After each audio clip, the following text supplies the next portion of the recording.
So what has changed most during quarterly conference calls? Quarterly calls are, of course, the calls that most companies, not only in the United States, conduct usually an hour and a half after they publish their quarterly report.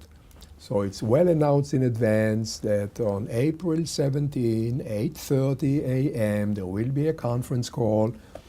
And by SEC regulation, you have a number that everyone can participate in the call. Not necessarily ask questions, but at least listen to it. In the call, managers usually describe what happened the last quarter, the main developments in the financial report, and then comes the main part, which is the Q&A. Analysts, large investors ask questions. That's once in a quarter opportunity to speak directly to managers. Not all of them have an opportunity to ask questions because the time is limited.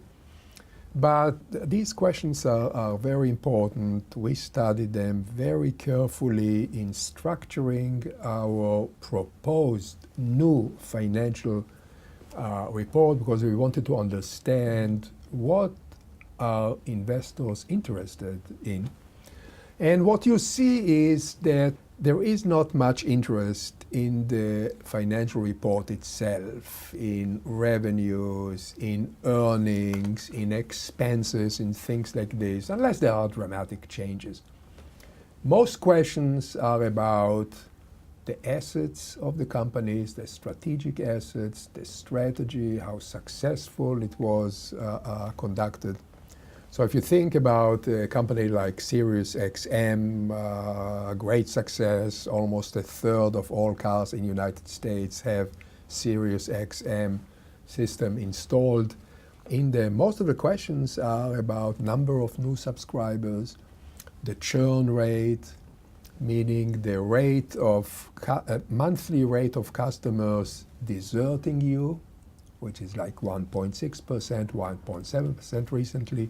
For a Sirius potential competition.